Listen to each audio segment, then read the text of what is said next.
வணக்கம் மக்களே, welcome to voice of brothers. நான் உங்கள் தீபன். அதாவது நாளைக்கு தமிழ்நாடே பரபரப்பாக எதிர்பார்த்துட்ருக்கிற நம்ம என்டிஏ கூட்டணியோட அறிவிப்பு. அந்த கட்சியில் யாரெல்லாம் கூட்டணியில் சேர்ந்துருக்காங்க, என்னென்னலாம் நடக்க போகுது.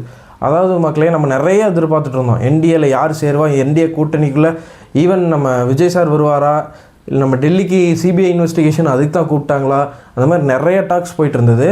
ஆனால் இப்போ என்டிஏ நாளைக்கு நம்ம பாரத பிரதமர் மோடி அவர்கள் நாளைக்கு நம்ம தமிழகத்துக்கு வராரு. எங்கேன்னு பார்த்தீங்கன்னா செங்கல்பட்டில் இருக்கிற மதுராங்கம் அப்படின்ற ஏரியாவில் கிட்டத்தட்ட 5 லட்சம் to 6 லட்சம் பேர் உட்காந்து பார்க்குற அளவுக்கு ஒரு பெரிய ஒரு கிரவுண்டையே ரெடி பண்ணி வச்சுருக்காங்க. கிட்டத்தட்ட அந்த ஊரில் சுற்று வட்டாரத்தில் இருக்கிற 25 கிலோமீட்டரில் எங்கே பார்த்தாலும் அந்த கூட்டணி கட்சிகளோட பேனர்ஸும் போஸ்டர்ஸும் பயங்கரமான ஏற்பாட்டில் இருக்குது. நாளைக்கு நம்ம பிரதமர் அவர்கள் அங்கே ஹெலிகாப்டர் மூலியமாக தான் வரப்போகிறாரு. ஸோ அதுக்காக நம்ம போலீஸ் ஆகட்டும், சென்ட்ரல்லேருந்து ப்ரொடெக்ஷன் ஆகட்டும், அவருக்கு பயங்கரமாக இன்றைக்கி காலையிலேருந்தே ஸ்டார்ட் பண்ணிட்டாங்க. பாம்ப் ஸ்குவாட்லேருந்து நிறையா, அதாவது பிரதமர் வந்தாங்கன்னா இதெல்லாம் ப்ரொசீஜர் தான்.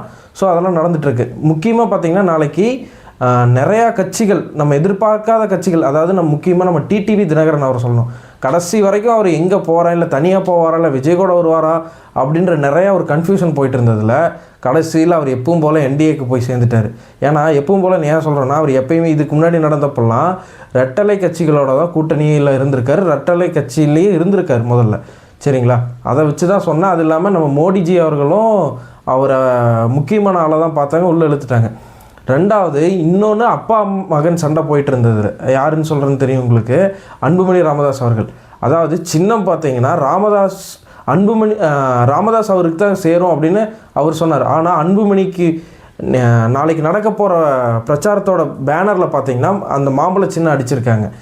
அன்புமணி அவர்களுடைய ஃபோட்டோ தான் அதில் பதிவு பண்ணியிருக்காங்க. அதாவது அதில் கிட்டத்தட்ட பார்த்திங்கன்னா பல்வேறு கட்ட தலைவர்களோட ஃபோட்டோவை என்க்ளோஸ் பண்ணியிருக்காங்க. இப்போ இந்த ஒன் சைட் பார்த்திங்கன்னா நம்ம மோடி அவர்கள், இன்னொரு சைட் பார்த்திங்கன்னா அது ஈக்குவல் சைஸில் பார்த்திங்கன்னா நம்ம எடப்பாடி. ஸோ எடப்பாடியை சிஎம்மாக ஏற்றுக்கிட்டு தான் நம்ம டிடிவி தினகரன் அக்செப்ட் பண்ணிவிட்டு கூட்டணியில் சேர்ந்துருக்காரு. இன்னொன்று என்னென்னா, நம்ம தேமுதிக இன்னும் கூட்டணி பேச்சுவார்த்தையிலே இருக்கிறேன்னு சொல்கிறாங்க.